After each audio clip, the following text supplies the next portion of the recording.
నమస్తే, నేను మీ Gopi. Welcome to Telugu రాజ్యం. ప్రస్తుతం మన ముందున్నారు పొలిటికల్ అనలిస్ట్ చిట్టిబాబు గారు. ఆయనతో మాట్లాడదాం. నమస్తే అండి. నమస్తే. నేను మధ్యాహ్నం కుప్పం జిల్లాలో చంద్రబాబు గారి సొంత నియోజకవర్గం కుప్పం జిల్లాలో కుప్పంలో ఒక మండలంలో ఒక దారుణ సంఘటన జరిగింది. ఒక మహిళ అతి కిరాతకంగా ఆమెని చుట్టు కట్టేసి ఆమె కొట్టడం జరిగింది. కేవలం 80,000 రూపాయల కోసం ఆమె కొట్టడం జరిగింది. ఆ కొట్టిన వ్యక్తి కూడా టీడీపీ కార్యకర్తని కొన్ని వార్తలు వినపడుతున్నాయి. అసలు ఏం జరిగిందంటారు మీ మాటలో? ఈ అరాచకం అనేది బాగా ప్రబలిపోయింది తెలుగు రాష్ట్రంలో, ఆంధ్ర రాష్ట్రంలో. ఇవాళ ఇది మొన్న దళిత అమ్మాయిని తిరుపతిలో చేశారు. అంతకుముందు పిఠాపురంలో దళితుల్ని బహిష్కరణ చేస్తే ఒక అమ్మాయి పాపం చదువుకుంటానికి లైట్ లేకపోతే విద్య దగ్గర చదువుకుంది. ఇంకో 8 ఏళ్ళ అమ్మాయి జరుగుతూ ఉన్నాయి. ఈ ప్రభుత్వం దిమ్మక నీరెత్తినట్టు ఉంది. పట్టించుకో. డైలాగులు అయితే కొట్టేశారు. ఎలక్షన్ ఓట్ల కోసం అయితే ఆడపిల్ల కన్నెత్తి చూస్తే వణికిపోవాలి, అలాంటి చట్టాలు తెస్తామన్నారు. ఆ గొంతు ఏమైందో, ఆ పవన్ కళ్యాణ్ గొంతు ఏమైందో తెలియదు. చంద్రబాబు కొడుకు రెడ్ బుక్ అంటాడు. మరి ఈ సంగతులు ఏంటి? ఈ ప్రభుత్వం అంటే చంద్రబాబు వెంటనే స్పందించి అతను అరెస్ట్ చేయించారు. ఇది స్పందించడం అసలు ఆ పరిస్థితి ఎందుకు వస్తుంది? అంత పేటరీకిపోయి ఉన్నారు కూడా తెలుగుదేశం కార్యకర్తలు, జనసేన కార్యకర్తలు పేటరీకిపోయి ఏదో మమ్మల్ని ఎవరు పీకలేరు, మేము ఏదో ఇవి ఎన్నికల్లో ఒకసారి గెలుస్తారు, ఒకసారి ఇది శాశ్వతం కాదు. ఇలాగూ మేమే మా ఇష్టం, మేము ఇష్టరాజ్యంగా చేస్తాం, ఇష్టం వచ్చేట్టు చేస్తామని బిహేవ్ చేస్తామంటే ఎక్కడ అసలు అరాచకమైన బిహేవియరు, అరాచకమైన మాటలు చేతలు అంతా దారుణంగా ఏంటి. ఇవి ఫస్ట్ టైం వీళ్ళే గెలిచినట్టు. ఎంతమంది గెలవాలో రాజకీయాల్లో, ఎంతమంది ముఖ్యమంత్రులు అవ్వాలా, ఎంతమంది ప్రభుత్వాలు ఏర్పాటు చేయాలా, ఎంతమంది ప్రజలు తరిమేలా? ఇది శాశ్వతమా?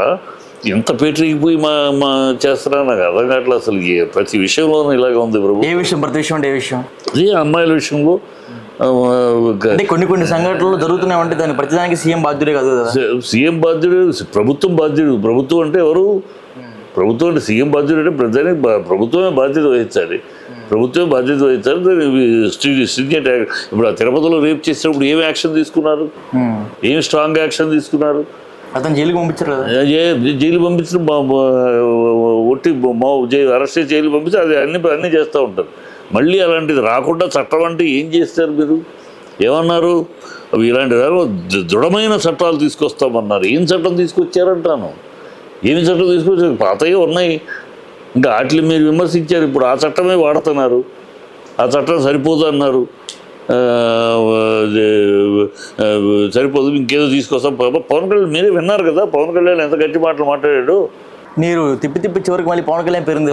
పవన్ కళ్యాణ్ మాట్లాడబట్టి పవన్ కళ్యాణ్ మాట్లాడలేదు. పవన్ కళ్యాణ్ ఎటువంటి సంబంధం లేదు కదా అమ్మాయిల విషయంలో అని పవనే మాట్లాడాడు. రెచ్చిపోయి మాట్లాడాడు. ఇప్పుడు మనం మాట్లాడే కుప్పంలో ఒక ఇష్యూ జరిగింది. అదే కుప్పంలో అంటే ఇది ఆంధ్ర రాష్ట్రంలో. ఆంధ్ర రాష్ట్ర అధికారంలో ఉన్నది ఎవరు? ఉప ముఖ్యమంత్రి ఎవరు? ముఖ్యమంత్రి ఎవరు? వాళ్ళనే మాట్లాడతాము.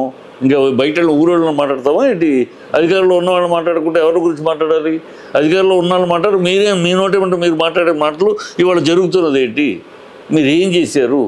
ఇవన్నీ మీరు అలాంటి ఏయో చెప్పారు కదా, అది అయిపోయింది, ఇది అయిపోయింది, అమ్మాయిలకి రక్ష లేదు, శిక్షణ లేదు, బొత్తు లేదు, భోషణం లేదని. అసలు కుప్పం ఏం జరిగింది చెప్పండి. ఏం జరిగిందంటే ఇప్పుడు అప్పులు ఇవ్వటాలు, ఊరిలో అప్పులు ఇవ్వటాలు, అప్పులు తీసుకుంటారు జరుగుతూ ఉంటాయి.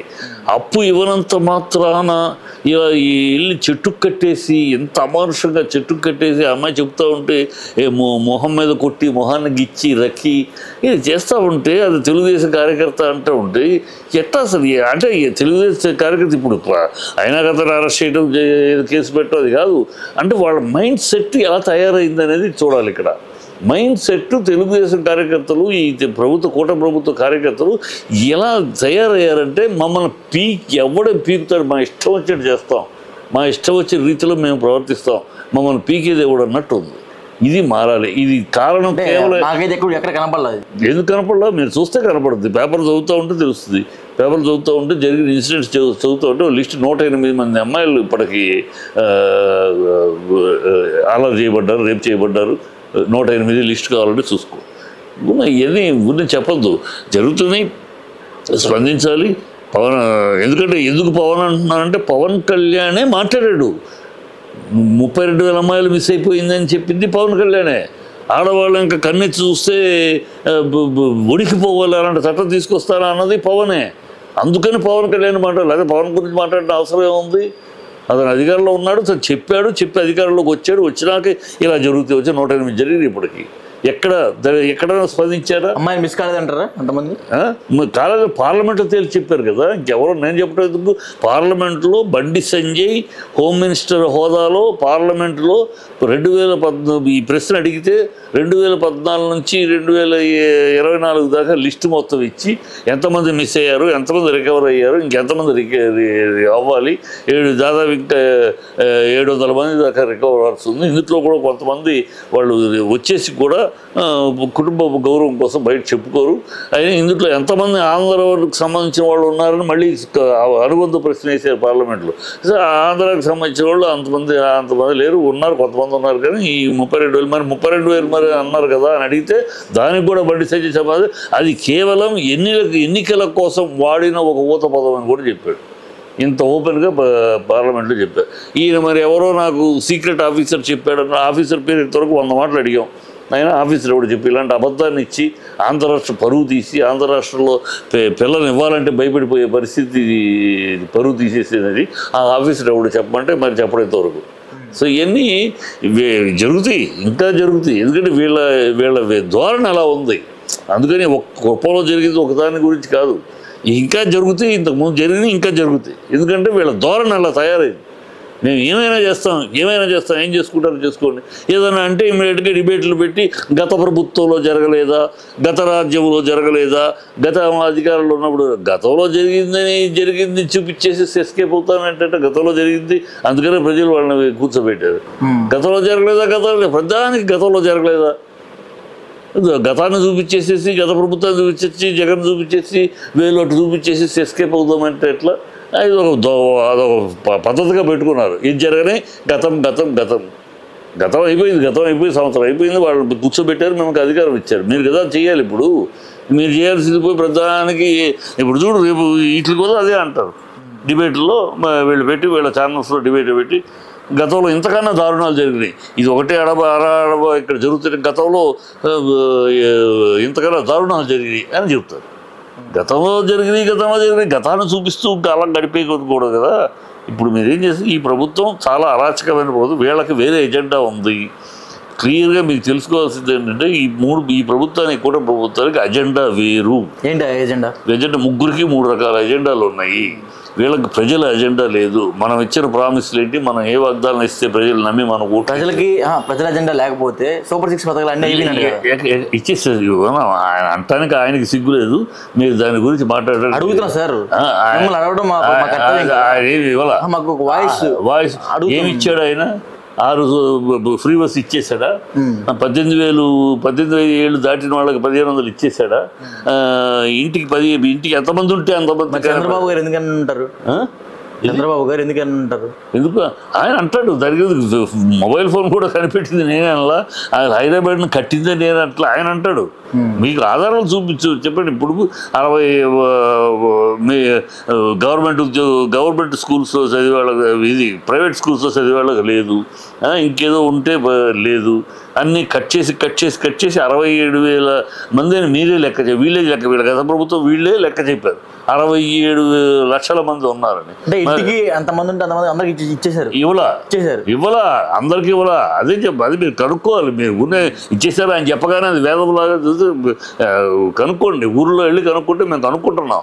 ఊళ్ళో కనుక్కుంటే అందరికీ దాంట్లో అనేక ఫిల్టర్స్ పెట్టి అది ఆ స్కూల్లో చదివితే లేదు, ఇంత ఆదాయం ఉంటే లేదు, 10,000 నుంచి ఆదాయం ఉంటే లేదు, ఈ రకరకాల కండిషన్స్ పెట్టి మొత్తం తగ్గించి 67 లక్షల మంది అనేదానికి 40 లక్షల మంది ఇచ్చారు. 40 లక్షలు అంటే ఈ మిగతా వాళ్ళు ఎక్కడ పోయారు, ఏమైపోయారు? ఈ సంవత్సర కాలంలో వాళ్ళు పోయారా? ఎక్కడ పోయారు పిల్లలు? ఇవన్నీ ఇస్తామని కట్టి తుడిచేది ఇస్తామన్నది అందరికీ ఇస్తామన్నారు. మళ్ళీ కొందరు అందులో మళ్ళీ మా పార్టీ వాళ్ళు, ఈ పార్టీ వాళ్ళు ఎవరు? పార్టీ ఓటేసిన వాళ్ళు. పార్టీ కాని వాళ్ళకి ఏదో క్వైరీ పెట్టి పెండింగ్. కొంతమందికి ఒకే ఆధార్ కార్డు మీద 341 మంది ఒకే ఆధార్ కార్డు మీద ఆధారాలతో బయటకు వచ్చి ఒకే ఆధార్ కార్డు మీద 341 పేర్లు ఉన్నాయి. ఒకే ఆధార్ కార్డు 340 మందికి ఇచ్చారు. ఎట్లా ఇస్తారయ్యా ఒకే ఆధార్ కార్డు మీద? గోల్మాల్ కాదు ఇది, డూప్లికేట్ లిస్ట్ కాదు ఇది. 341 ఇంకో చోట 190 ఒకే ఆధార్ కార్డు మీద ఇచ్చామని చెప్తారు. 341 మందికి ఒక చోట, 190 మందికి ఒక చోట. ఇది ప్రజలు ఏం కళ్ళు మూసుకులేరు, వాళ్ళు అందరూ అంతా పట్టుకుంటారు. కుప్పంలో జరిగిన సంఘటన మీరు ఏం చెప్తారు? కుప్పంలో చెప్తే ఇప్పుడు అదే కుప్పంలో జరిగిన దాని సంఘటన వీళ్ళ ఎజెండా వేరు కనుక, వీళ్ళ ఎజెండా ప్రజల ఎజెండా మనం ఇచ్చిన ఇది కాదు. వీళ్ళ ఎజెండా ఏంటంటే చెప్తా, ఆ ఎజెండా పెట్టుకోబట్టి వీళ్ళకి ఇవన్నీ అంటావు.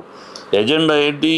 చంద్రబాబు ఎజెండా రాబోయే కాలంలో తన కొడుకుని సీఎం చెయ్యాలి, దానికి ఎలాంటి అడుగులు వేయాలి, ఎలాగో పవన్ కళ్యాణ్ దాటించి తన కొడుకుని తీసుకెళ్ళాలి, అది అతని ఎజెండా.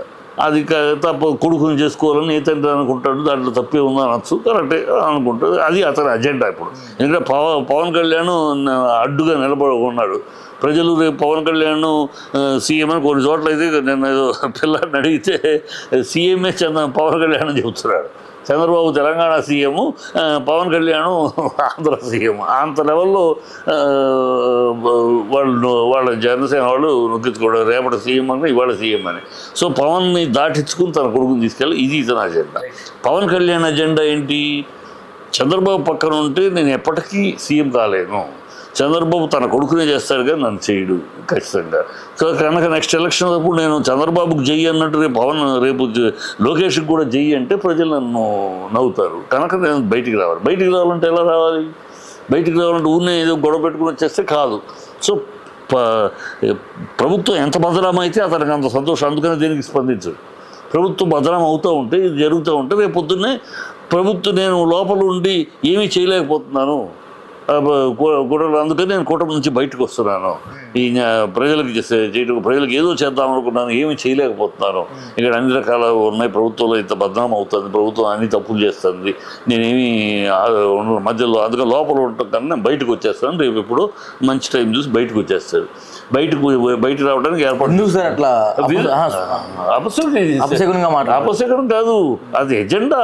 మీరు అపశకునం, అది ఎజెండా, అది రాజకీయాలు ఎజెండా. అది వచ్చి అందుకనే ఇప్పుడు సనాతనం మొదలెట్టాడు.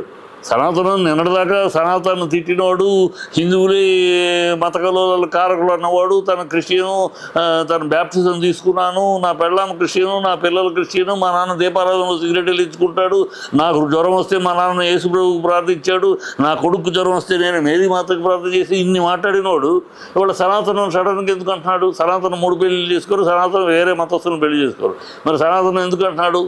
అక్కడ ఈయన వదిలినప్పుడు మరి ఎవరో ఒక అండ కావాలి కదా. ఇక్కడ చంద్రబాబుని కాదని తప్పుకుని వెళ్తే అండ కావాలి.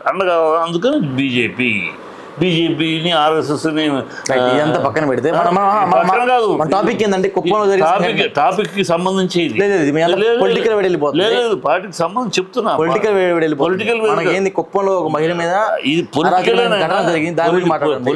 ఇది నువ్వేదో నిజాలు చెప్తా ఉంటే భయపడతావు ఎందుకు? అది పొలిటికల్. ఇది మాకేం అవసరం భయపడాలి దానికే. మీకు అంటే పవన్ కళ్యాణ్ విషయం చెప్తున్నాను కదా, అసలు రేపు జరగబోయేది అది పొలిటికల్. దీని కనెక్షన్ ఏంటో చెప్తాను నేను, ఎందుకు చెప్తున్నాను ఇదంతా. ఇలా తను బీజేపీ చేసి రేపు బీజేపీలో విలీనమైపోయి 2029లో తను ముఖ్యమంత్రి క్యాండిడేట్గా ఎస్టాబ్లిష్ అవ్వాలి బీజేపీ తరఫున.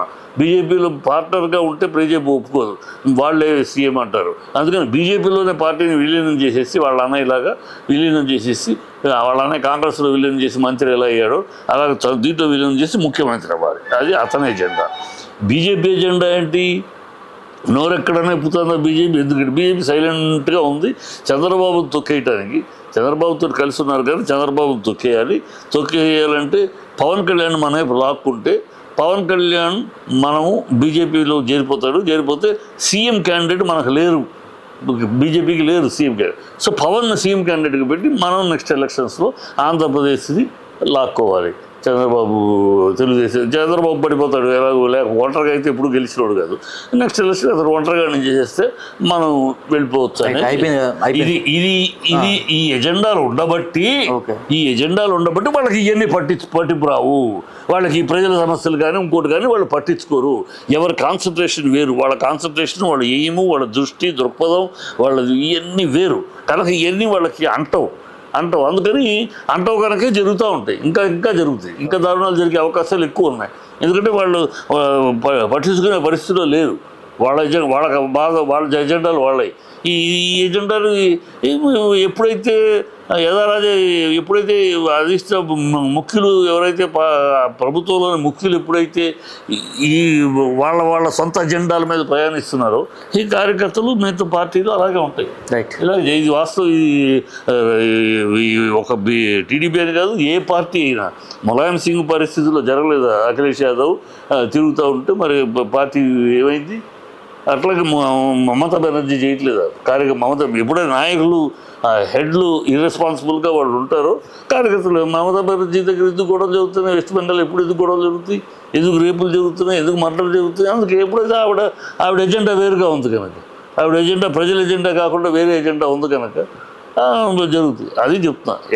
ఇది రాజకీయ ఒక రాష్ట్రం అని కాదు, ఏ రాష్ట్రమైనా అధిష్టానం అధికారంలో ఉన్న నాయకులు, మెయిన్ నాయకులు ఎప్పుడైతే వేరే దారిలో నడుస్తారో ఇక విచ్చలవిడి అయిపోతారు కింద ఉన్న వాళ్ళు. అదే జరుగుతుంది. విచ్చలవిడితనం ఉంది. థ్యాంక్ యూ అండి.